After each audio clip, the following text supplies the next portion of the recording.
So this week, the Xbox 360 community got a wonderful surprise because our beloved GrimDoomer released BadUpdate version 1.2, and with it, he dramatically increased the probability that the BadUpdate exploit will run on your first or second attempt, and it also runs much faster, so you're not sitting around for 20 to 30 minutes anymore, you're actually only sitting around for about 50 seconds, which is massive. It really makes this exploit feel much more like a soft mod and reduces the need for solder-based approaches like JTAG and RGH much further. I'll save you a lot of the nerd speak, but essentially what GrimDoomer ended up doing was pre-calculating the table of keys in advance and then doing some fanciness to make it load completely out of CPU cache, and so he's able to find a matching security pattern to attack much sooner, which is why we only have to wait around for around a minute instead of more like 20, which is huge. So in this video we're going to talk about how you can set up BadUpdate 1.2 either for the first time or update your previous BadUpdate flash drive if you followed my last video. And on top of that, we're going to show how to set up Z-Unshackle, which makes it way easier to load homebrew in games because you no longer have to patch individual kex files. You just run Z-Unshackle right after BadUpdate runs. Essentially anything you would be able to run on an RGH or JTAG system, which is huge. So we're going to dive into all that right now. So let's jump right into it.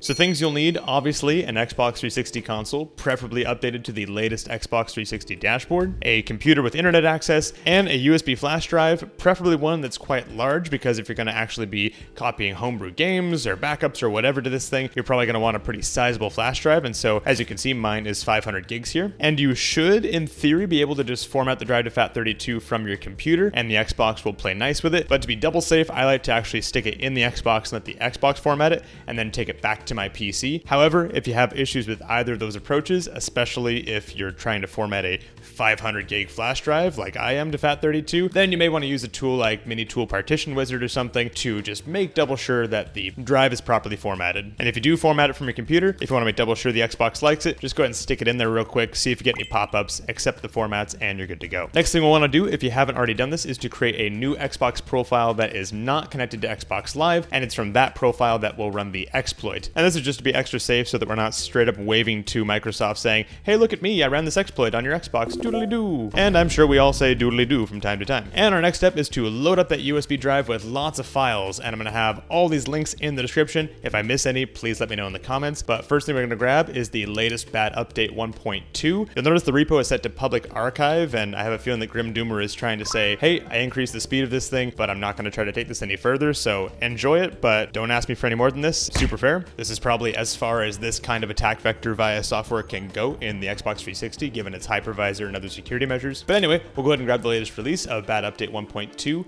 and you can grab the tools, but I didn't end up needing it this time around because I didn't need to patch individual kex files, so just BadUpdate 1.2 should be fine. The next thing we'll grab is Z-Unshackle, and just the latest version from releases will be great. If you don't already have it, you'll need to grab the Rock Band Blitz Trial, which is the obvious choice for the game to run the exploit off of, since it's totally legal to download a trial of a game, especially one that is delisted, so go ahead and download that with a clear conscience. And note that I'm not a lawyer and this is not legal advice. Next up, we'll go ahead and grab the Aurora dashboard because it is way easier to run that now thanks to Z-Unshackle. And it took me a second to find it because their SSL certificate on their website appears to have expired, so I was getting a security warning, but I just went ahead and said proceed anyway, and the website loaded fine, and I downloaded the file, and the file was fine, so proceed with caution, but I had no issues. And because it's so much easier to run things like homebrew, I'm going to go ahead and grab a Super Nintendo emulator as well, and to find one, I just went to this big old wiki page that shows you all the emulator options for the 360. I don't know how up to date this is, but the 360 homebrew emulation scene isn't as strong as other consoles that are soft moddable, which is expected. Consoles that require soldering to mod them tend to get less love than consoles that are purely soft moddable, like the Wii or the 3DS. But nonetheless, I found this Super Nintendo emulator that seemed to work fine, and I headed over to this link to grab that zip. Next thing we'll grab is xexmenu if you don't already have it,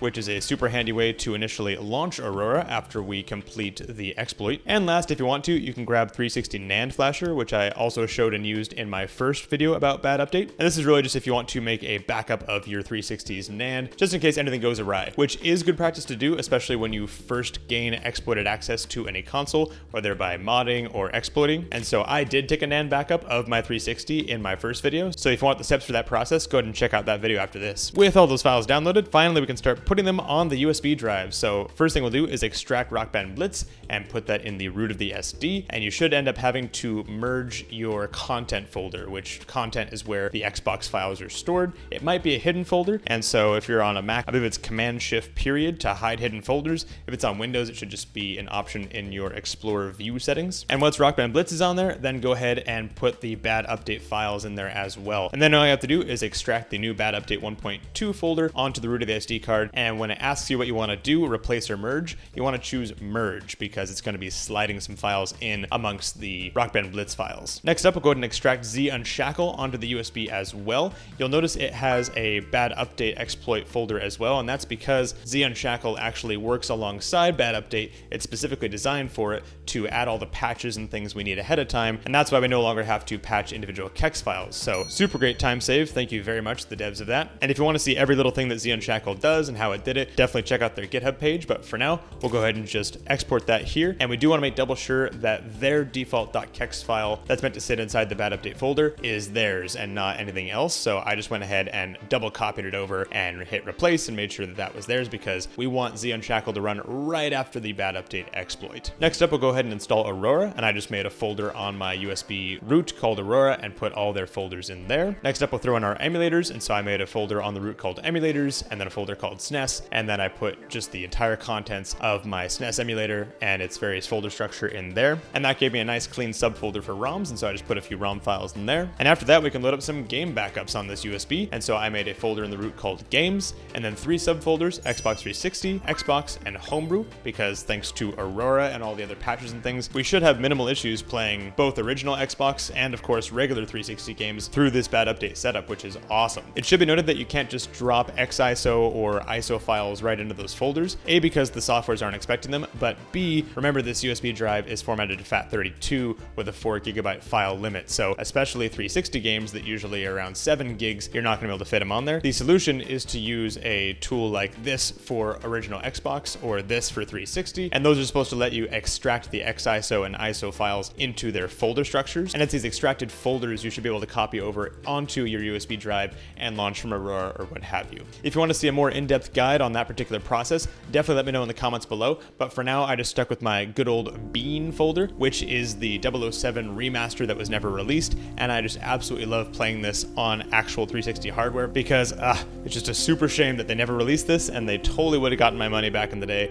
if they had, so you better believe we're playing some GoldenEye today. Next up, for xexmenu, you're going to go ahead and unzip it, and it'll give you 2 different options, and you're going to choose the live option and then copy that into the content and then bunch of zeros folder. In doing so, that'll actually let it show up in your games view from the main Xbox screen. I actually screwed this up and chose the wrong one during this process, but I found out that you can safely, after the exploit, pull out your USB drive, throw files onto the USB drive, stick it back in, and you might have to do a little bit of hopping over to the system settings to get the USB drive to re-recognize and reload its contents into the games menu, but then it picked up xexmenu after I put the proper live version in place, so super nice we're able to do that. And finally, in the root of the USB, I created a folder called Tools and put the NAND flasher in there for easy access. And with all that done, we can safely eject the USB drive, pop it into our Xbox, and when we head over to our Games folder, we should see Rock Band Blitz, which is great. Go ahead and open that up. If it prompts you where your save data is located, you're going to want to choose your USB flash drive, very important. And after you press A when prompted, you should quickly see it say running exploit, which is perfect. And this is where things get very different from the original video, because now you shouldn't have to go and grab a coffee and kick around and wait to see if it's actually working. For me, it ran for about 40 seconds, and then I noticed the background animation stopped moving, which, if you recall from the first video, is a hint that it didn't work. And so I simply turned off my Xbox, booted it back up, ran Rock Band Blitz again, and before I knew it, it had already run, and I was looking at the Z-Unshackle, congrats, you're exploited screen. So yeah,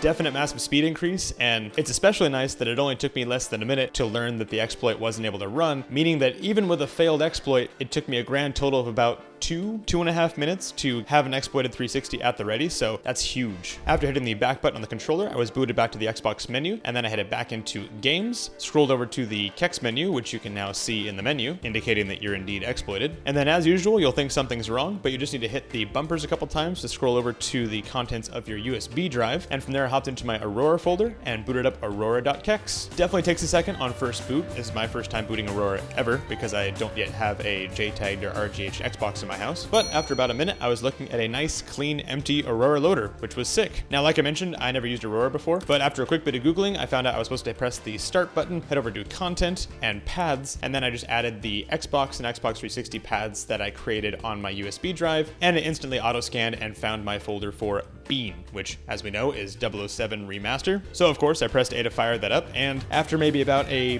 minute of load time or so, we were rocking the 007 Remaster just like we were before, but in way less time. And if you're concerned about that load time, bear in mind we are still loading these files right off of the USB flash drive, and this particular flash drive I'm using, I'm pretty sure is volume over speed, so maybe you're using a more quality USB drive. If so, good on you. But then again, these are USB 2.0 speeds, so how fast can we really go? And with that, I was once again enjoying the 007 Remaster on my native Xbox 360 that didn't have to have a single drop of solder put on its board or any of those darn plastic snaps broken off in the process of getting inside to the motherboard. And man, like, I know that technically this isn't a soft mod, and many of you were clear to correct my title on the first video. Totally get it. Yes, it's an exploit, not a soft mod. It's not permanent, but especially with this speed increase, darn, this is feeling like a soft mod. Like the fact that you can boot up the Xbox and within 2 minutes be in an exploited environment in your custom menu launcher, booting your library of backups and homebrew and emulators from your USB drive. Like, that's pretty LAN party ready, if you know what I mean. Like, you know, when you have your buddies over and they want to play Halo 2, I would pull this out and play Halo 2 on it because I have access to all my 360 controllers, and it's way more convenient than my original Xbox. Which is saying something, because I would not have used the original BadUpdate when having friends over, because you don't want to say, let's play games, and then stare at a Rock Band Blitz exploit screen for 20 minutes. Maybe it'll run, maybe it won't. Now I can have this up and running in the time it takes people to grab pizza and drinks. And speaking of running emulation, now that we have Aurora booted up, all we have to do is hit the Xbox button, and you'll notice we have the Aurora Xbox menu now. And so I just popped down to File Browser, headed over to Emulators, SNES, and opened up the Super Nintendo emulator. And as expected, it picked up all my ROMs in its ROMs folder automatically, and so I just booted up good old Toy Story for Super Nintendo, which, if you don't know, is a brutally unforgiving game that was not made for children. It was made for sweaty adults who liked Toy Story but wanted pain. Anyway, as you can tell, I'm very familiar with the first level and the second level and even the third level, but I'm not angry at all. I don't have problems. You're the problem. But yes, my Disney endorsed trauma aside, as you can see, we now have Super Nintendo running on the Xbox 360 as nature intended. So like I said at the start of this video, at this point, you basically have access to whatever you would do with an RGH or JTAG Xbox on your vanilla Xbox 360, simply using BadUpdate and Z Unshackle. Now that BadUpdate is so dramatically better, I'm curious how many of you are planning to stick with this rather than JTAGs and RGH Xboxes in the future, or if you still prefer the hard modded route. And if it's the latter, let me know in the comments if you want to see a video I've had in progress for a long time, where I've been working on restoring an Xbox 360e and setting it up with an RGH mod. It's been a labor of love taking it from red ring garbage to what it is now, but your comments are very motivating to help me finish these videos instead of leaving them in the basement. That's all for today. Thank you guys so much for watching, and if you like this video, go ahead and check out the video I put out last week where we talked about what are the first steps you should do with a modded Switch, because I finally hard modded a Switch Lite, and boy do I like it. Subscribe if you want to help out the channel, and have yourself an awesome day.